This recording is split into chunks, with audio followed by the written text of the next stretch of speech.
నమస్కారం న్యూస్ 21 కి స్వాగతం. హెడ్లైన్ చూద్దాం.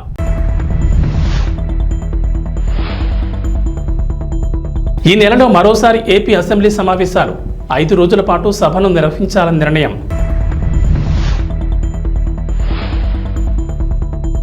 ఢిల్లీ లిక్కర్ స్కామ్ కేసులో కవిత కొత్త వ్యూహం. డిఫాల్ట్ బెయిల్ కోసం కవిత పిటిషన్ దాఖలు. తిరుమల శ్రీవారి ఆలయంలో కోయిలల్వా తిరుమంజనం కారణంగా అష్టదళ పద్మారాధన సేవను రద్దు చేసిన టీటీడీ.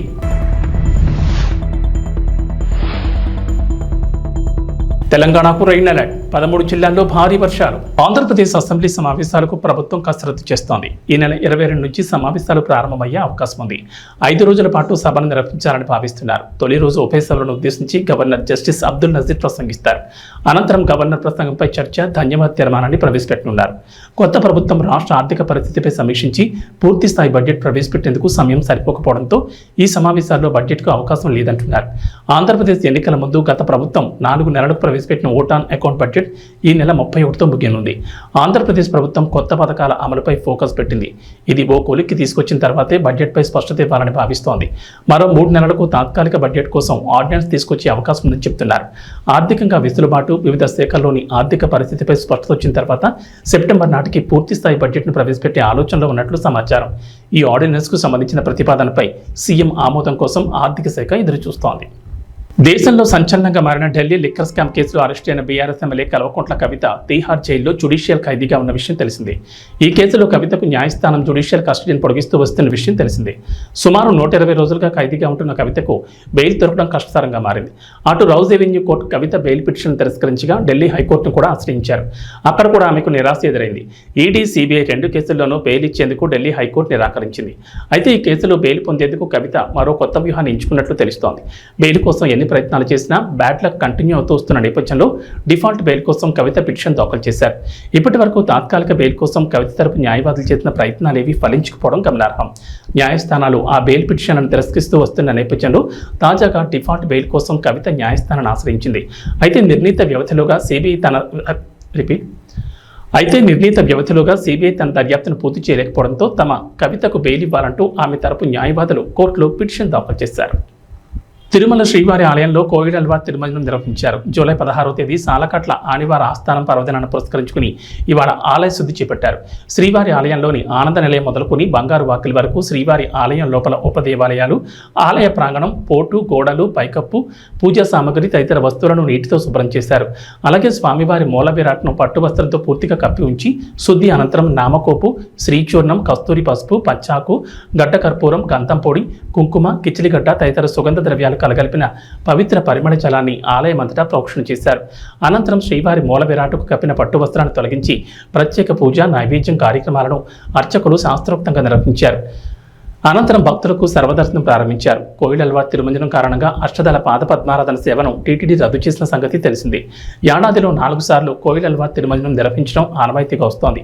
ఉగాది, ఆదివారం ఆస్థానం, బ్రహ్మోత్సవాలు, వైకుంఠ ఏకాదశి పర్వదినాల ముందు వచ్చే మంగళవారం కోయిలల్వా తిరుమంజనం నిర్వహించడం ఆనవాయితీగా వస్తోంది. విశాఖ వాసులకు చంద్రబాబు ప్రభుత్వం గుడ్ న్యూస్ చెప్పింది. విశాఖ రీజియన్కు ఆర్టీసీ కొత్తగా 33 సూపర్ లగ్జరీ సర్వీసులు రాబోతున్నాయి. ఈ నెలాఖరు నాటికి దఫాలుగా ఈ బస్సులు విశాఖకు వస్తాయి. రాష్ట్రంలో కొత్త ప్రభుత్వం అధికారంలోకి వచ్చిన తర్వాత కొత్త బస్సులను రాష్ట్ర వ్యాప్తంగా ఆయా డిపోలకు కేటాయిస్తున్నారు. ప్రస్తుతం కాలం చెల్లిన బస్సులు ఎక్కువగా ఉన్నాయి. అందుకే వాటి స్థానంలో కొత్త బస్సులు తీసుకొస్తున్నారు. ఇప్పటి వరకు ఒక అల్ట్రా డీలక్స్, 11 సూపర్ లగ్జరీ సర్వీసులు వచ్చాయి. మరో 33 సూపర్ లగ్జరీ సర్వీసులు రావాల్సిండగా ఈ వారంలో 4 బస్సులు వస్తాయని, మిగిలిన బస్సులు ఈ నెలాఖరులోగా వస్తాయంటున్నారు అధికారులు. విశాఖ రీజియన్కు వస్తున్న కొత్త బస్సులను అంతర్రాష్ట్ర, అంతర్జిల్లా సర్వీసులుగా నడపాలని ఆర్టీసీ అధికారులు నిర్ణయం తీసుకున్నారు. హైదరాబాద్, బెంగళూరు, భువనేశ్వర్, కోరాపుట్, రాజమండ్రి, కాకినాడ, భీమవరం, విజయవాడ, తిరుపతి, కడప, శ్రీశైలం, శ్రీకాకుళం, పలాస, పర్లాకిమిడి, ఖమ్మం, నల్గొండ, భద్రాచలం వంటి ప్రాంతాలకు ఈ ఆర్టీసీ బస్సుల్ని నడపనున్నారు.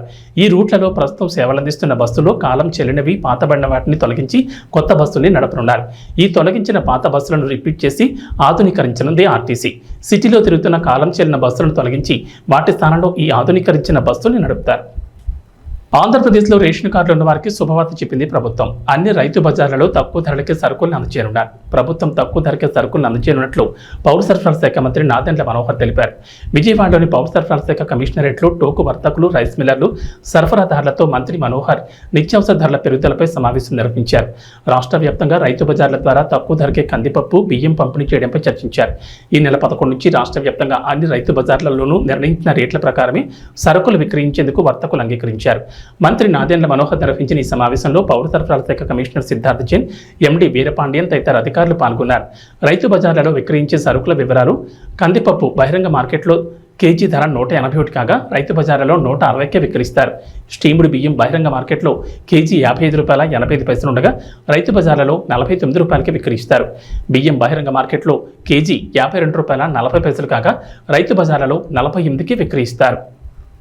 పేదింటి ఆడబిడ్డల పెళ్లిళ్ల కోసం ప్రభుత్వం ఆర్థిక సహాయం అందిస్తున్న సంగతి తెలిసిందే. గత బీఆర్ఎస్ ప్రభుత్వం కళ్యాణ్ లక్ష్మి, షాదీ ముబారక్ వంటి పథకాల కింద ₹1,00,000 ఆర్థిక సహాయం అందిస్తోంది. బీఆర్ఎస్ తొలిసారి ప్రభుత్వాన్ని ఏర్పాటు చేసిన సమయంలో ₹50,000 సాయం అందించగా రెండోసారి అధికారంలోకి రాగానే మరో ₹50,000 పెంచుతూ ₹1,00,000 సాయం అందించారు. పేద కుటుంబాల్లోని తల్లిదండ్రులకు ఆడపిల్లల పెళ్లి ఖర్చులకు ఈ డబ్బులు వారి అకౌంట్లలో జమ చేసేవారు.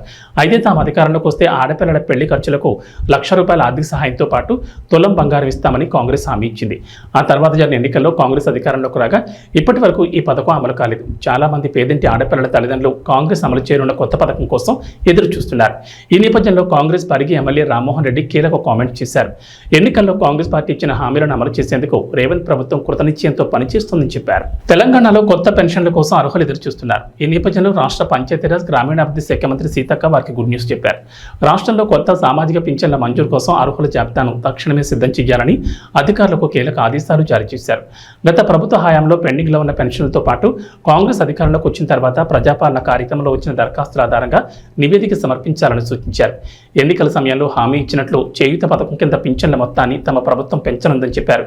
తెలంగాణలో ప్రస్తుతం వృద్ధులు, వితంతువులు, ఒంటరి మహిళలు, వికలాంగులు, గీత కార్మికులు, బీడీ కార్మికులు, స్టోన్ కటర్లు, చేనేత, ఫైలేరియా రోగులు, డయాలసిస్ రోగులు, ఎయిడ్స్ రోగులకు పెన్షన్ ఇస్తున్నారు. ఆసరా పింఛన్ ₹2,016, దివ్యాంగ పింఛన్ ₹3,016గా ఇస్తున్నారు. అయితే ఈ మొత్తాన్ని చేయూత పథకం కింద వికలాంగులకు 6,000, మిగిలిన వారికి నెలకు 4,000 అందించేందుకు ప్రభుత్వం సిద్ధమైంది. ఈ మేరకు మంత్రి సీతక్క అధికారులకు కీలక ఆదేశాలు జారీ చేశారు. మరికొన్ని రోజుల్లో వినాయక చవితి పండుగ రానున్న నేపథ్యంలో వేడుకల్ని పర్యావరణ రహితంగా చేసుకోవాలని, మట్టి వినాయకుడిని పూజించేలా ప్రజలకు అవగాహన కల్పించాలని అధికారులకు డిప్యూటీ సీఎం పవన్ కళ్యాణ్ ఆదేశించారు. దేవాలయాల్లో తాటి బుట్టలతో ప్రసాదం ఈ విధంగా ఇది తిరుమలలో జరగాలని ఒక ఆలోచనతో రావడం జరిగింది. ముందుగా పిఠాపురం నియోజకవర్గంలో దీన్ని ఇంప్లిమెంట్ చేద్దాం అని ఆయన చెప్పడం జరిగింది. తిరుమలలో స్వామివారికి ఇస్తున్న నైవేద్యాలు ఇవన్నీ కూడా గోవింద భోగు దీని పేరు. తిరుమలలో ఏదైతే జరుగుతుందో అది కూడా ఇక్కడ నియోజకవర్గంలో ఇంప్లిమెంట్ చేద్దామన్నారు. అలాగే ఇక్కడ చూస్తున్న ఈ మట్టి వినాయకుడు ఈ ప్రభుత్వం రాగానే మొదటి పండుగ 100 విగ్రహాలని అక్కడున్న యువకులకి ఎకో కాంటెస్ట్ అనేవి పెట్టి భక్తి శ్రద్ధలతో నిమజ్జనం చేస్తే పర్యావరణ రహితంగా ఇంతవరకు భారతదేశంలో ఎక్కడలా జరగలేదు. ఇది చేతి సంచితో బజార్కి వెళదాం. ఒకప్పుడు 40 ఏళ్ల క్రితం ఇలా అలవాటు ఉండేది.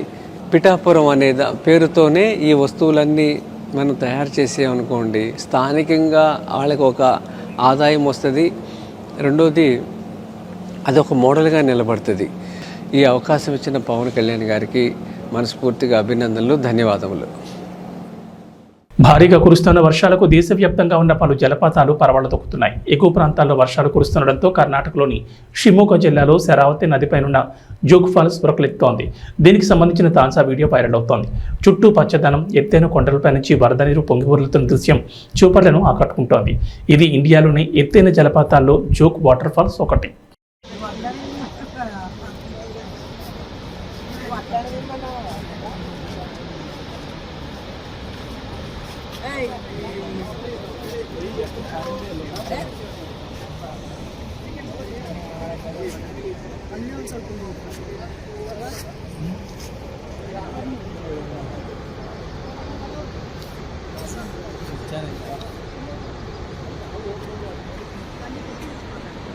కర్నూలు జిల్లా కౌతాల మండలం ఉరుకుంద గ్రామంలో ఈరన్నస్వామి దేవస్థానం చాలా ప్రాముఖ్యత కలిగిన దేవుడు.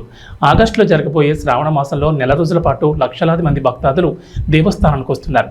కానీ దేవస్థానం అధికారులు శ్రావణ మాసం ఏర్పాట్లు ఇప్పటి వరకు చేయలేదు.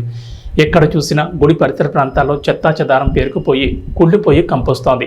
ఇందిరమ్మ హోటల్ దగ్గర నుంచి ఆఫీస్కు పోయే దారి వరకు గుంతలు పడి తిరగడానికి కూడా వీలు కాని పరిస్థితుంది. ఆర్జీబీ బ్యాంక్ ముందు వర్షం వస్తే భక్తులు తిరగడానికి ఇబ్బందికరంగా ఉంటుంది. గుడి ఉత్తరం ద్వారం ముందు గుంతలు పడి వర్షపు నీరు చేరి భక్తులు తిరగడానికి అసౌకర్యంగా ఉంది. అన్నసత్రం ప్రాంతంలో వర్షపు నీరు నిలుస్తున్నాయి. ఆ ప్రాంతంలో చెత్తా చెదారం పేరుకుపోయింది. దేవస్థానానికి వచ్చిన భక్తులకు నీటి సౌకర్యం సరిగ్గా లేదు. స్నానానికి ఇబ్బందికరంగా ఉంది. ఎల్ఎల్సీ నీళ్లు వచ్చినా పర్వాలేదు, లేకపోతే తగిన ఏర్పాట్లు చేయాలి. లెట్రిన్ రూములు సరిగ్గా లేవు, వాటికి కూడా నీటి సౌకర్యం కల్పించాలని సిపిఎం పార్టీ డిమాండ్ చేస్తోంది. సమస్యలన్నిటిపై సూపరింటెండెంట్ వెంకటేష్కి మెమోరాండం ఇచ్చారు. ఈ పరిశీలనలో సిపిఎం పార్టీ నాయకులు ఎర్రన్న, మారయ్య తదితరులు పాల్గొన్నారు. అసౌకర్యంగా ఉంటే చెత్తా చెదారం మొత్తం కూడా పేరుకుపోయింది. రేపు వచ్చే నెలలోనే శ్రావణ మాసం ప్రారంభమవుతుంది. శ్రావణ మాసానికి సంబంధించిన వరకు ఎక్కడ కూడా ఇప్పటి వరకు ఏర్పాట్లు చేసినటువంటి దాఖలాలు ఎక్కడ కూడా లేవు. ఈ ఇంద్రమ్మ హోటల్ ముందుగానే మొత్తము గుడి ఆఫీస్ పోయేంత వరకు కూడా మొత్తం గుంతలు ఏర్పడి నీళ్ళు ఏర్పడింది. రేపు శ్రావణ మాసంలో వస్తే వెహికల్స్ కానీ ప్రయాణికులకు కానీ చాలా అసౌకర్యంగా ఉంటుంది. అట్లాగే బ్యాంకు ముందు మన రాయలసీమ గ్రామీణ బ్యాంకు నుంచి ముందు వరకు కూడా హోటల్ వరకు కూడా మొత్తం నీళ్ళన్నీ నిలబడి వెహికల్స్ రావడానికి పోవడానికి అట్లాగే దేవస్థానానికి రావాల్సినటువంటి భక్తాదులందరూ కూడా అసౌకర్యంగా ఉంటుంది. గుడికి ఉత్తరం దక్షిణ కూడా గుంతలు ఏర్పడి అక్కడ గుడి నుంచి ప్రదక్షిణం చేసుకొని అట్లాగే దేవుని ముట్టి బయటకు వచ్చేటప్పుడు కూడా గుంతలు ఏర్పడి బురద ఏర్పడుతుంది. కాబట్టి ఆ ప్రాంతం అంతా కూడా శుభ్రం చేయాలని చెప్పేసి అట్లాగే అన్నదాన సత్రం దగ్గర కూడా నీళ్లు ఏర్పడే చెత్తా చెదారం అంతా కూడా పేరుకుపోయింది.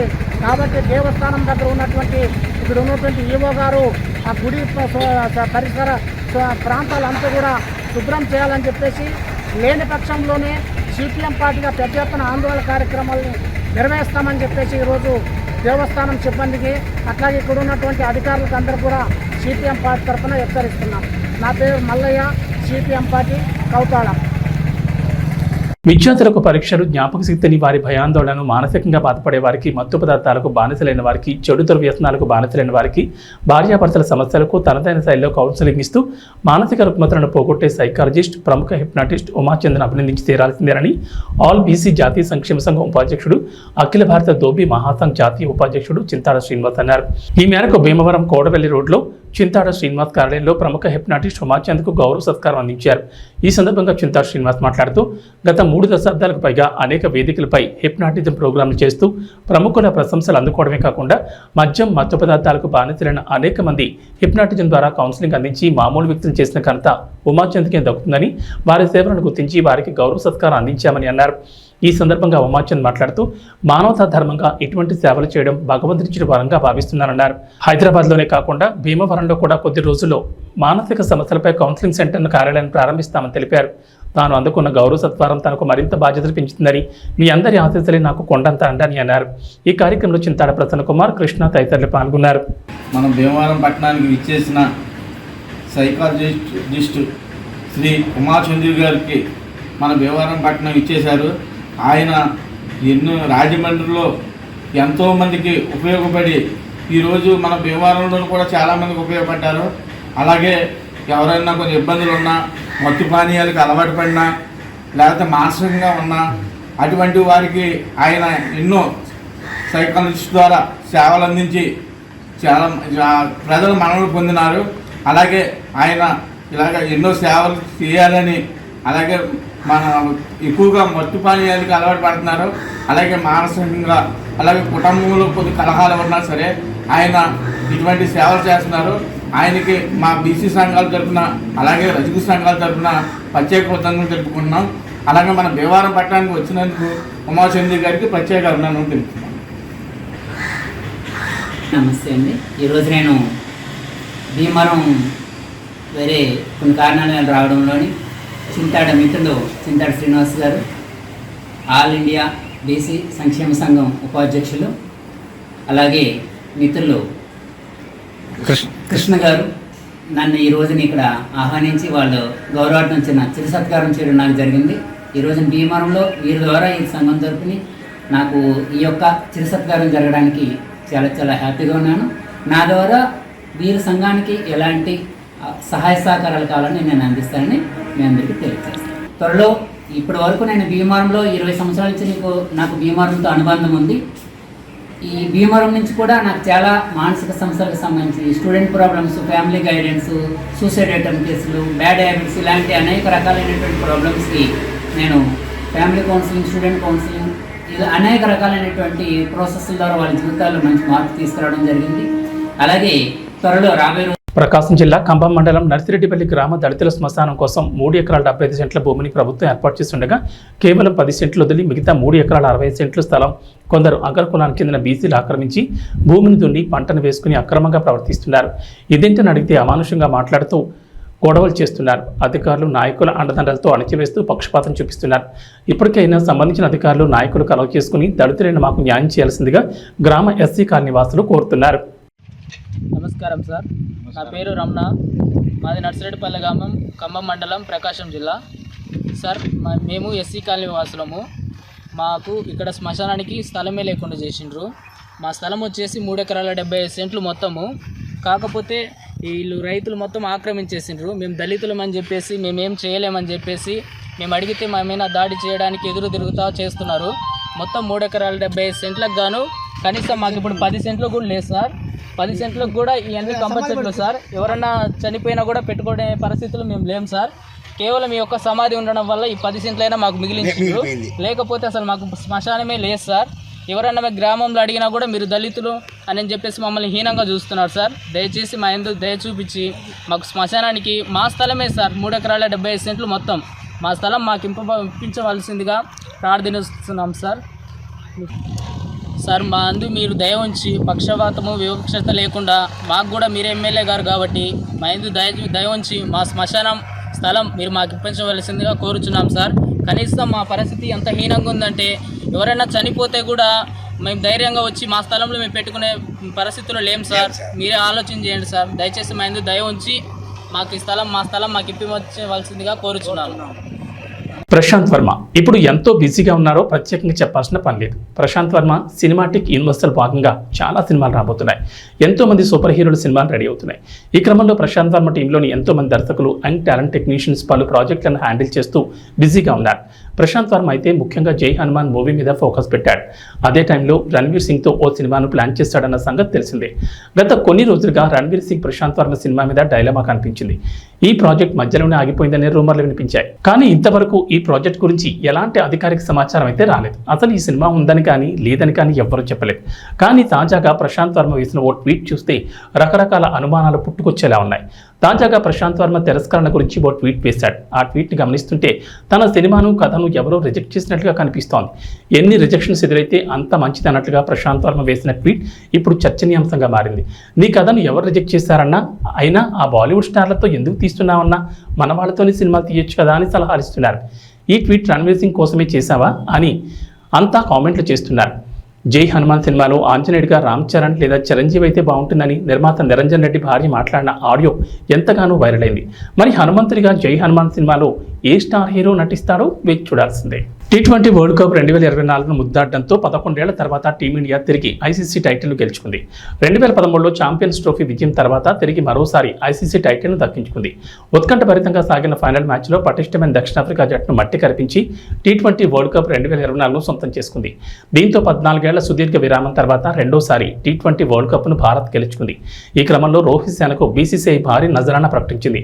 ఆటగాళ్లు, కోచింగ్ సిబ్బంది, సహాయక సిబ్బంది, రిజర్వ్ ఆటగాళ్లు, సెలెక్టర్లు మొత్తం 42 మంది కలిపి ఏకంగా 125 కోట్ల ప్రైజ్మనీ ప్రకటించింది. దీంతో జట్టులోని ఆటగాళ్లు, హెడ్ కోచ్ రాహుల్ ద్రావిడ్లకు ఒక్కొక్కరికి 5 కోట్ల చొప్పున, మిగతా సిబ్బంది, రిజర్వ్ ఆటగాళ్లకు కూడా గణనీయ సంఖ్యలోనే నగదును పంపిణీ చేశారు. రిజర్వ్ ఆటగాళ్లకు 2.5 కోట్లు, కోచింగ్ సిబ్బందికి 1 కోటి చొప్పున, బ్యాక్ రూమ్ సిబ్బంది, వైద్యులు, త్రోడౌన్ నిపుణులకు 2 కోట్ల చొప్పున, సెలెక్టర్లకు ఒక్కొక్కరికి 1 కోటి చొప్పున అందజేసింది. మరి ఇప్పుడంటే పెద్ద మొత్తంలో నగదు బహుమతిని అందించారు. కానీ 2007లో MS ధోని నాయకత్వంలోని భారత జట్టు తొలి T20 వరల్డ్ కప్ గెలిచినప్పుడు, 2013లో ఐసీసీ ఛాంపియన్స్ ట్రోఫీ, 2011లో వన్డే వరల్డ్ కప్లను గెలిచిన సమయంలో బీసీసీఐ తక్కువ మొత్తంలో ప్రైజ్ మనీని ప్రకటించింది. తెలంగాణ ప్రజలకు హైదరాబాద్ వాతావరణ కేంద్రం అధికారులు చల్లని కబురు చెప్పారు. ఇవాళ రాష్ట్రంలో విస్తారంగా వర్షాలు కురుస్తాయంటున్నారు. నైరుతి రుతుపవనాల తోడు ద్రోణి ప్రభావంతో తెలంగాణ వ్యాప్తంగా వర్షాలకు ఛాన్స్ ఉందని చెప్పారు. నేడు వికారాబాద్, సంగారెడ్డి, మెదక్, వరంగల్, హనుమకొండ, నిజామాబాద్, కామారెడ్డి, నాగర్ కర్నూల్, మహబూబ్ నగర్, జయశంకర్, భూపాలపల్లి, ములుగు, భద్రాద్రి, ఖమ్మం జిల్లాల్లో భారీ వర్షాలు కురుస్తాయన్నారు. ఈ మేరకు ఆయా జిల్లాలకు వాతావరణ శాఖ అధికారులు ఎల్లో అలర్ట్ జారీ చేశారు. హైదరాబాద్లో ఉదయం వాతావరణం పొడిగా ఉంటుందని చెప్పారు. సాయంత్రానికి నగరంలో జల్లులు పడే అవకాశం ఉందని వెల్లడించారు. భారీ వర్షాలకు తోడు భారీ స్థాయిలో బలమైన ఈదురుగాలులు వీస్తాయన్నారు. గంటకు దాదాపుగా 30 నుంచి 45 కిలోమీటర్ల వేగంతో ఈదురుగాలులు వీస్తాయని చెప్పారు. గాలులతో పాటు ఉరుములు, మెరుపులతో కూడిన వర్షాలు కురుస్తాయన్నారు. కొన్ని చోట్ల పిడుగులు పడే అవకాశం ఉందన్నారు. ఈ నేపథ్యంలో ప్రజలు అప్రమత్తంగా ఉండాలని సూచించారు. అవసరమైతేనే బయటకు వెళ్లాలని, చెట్ల కింద ఉండకూడదని హెచ్చరించారు. పొలం పనులు చేసుకునే వారు కూడా జాగ్రత్తగా ఉండాలని చెప్తున్నారు. ఏబీ బులెటిన్ విశేషాలు. నమస్కారం.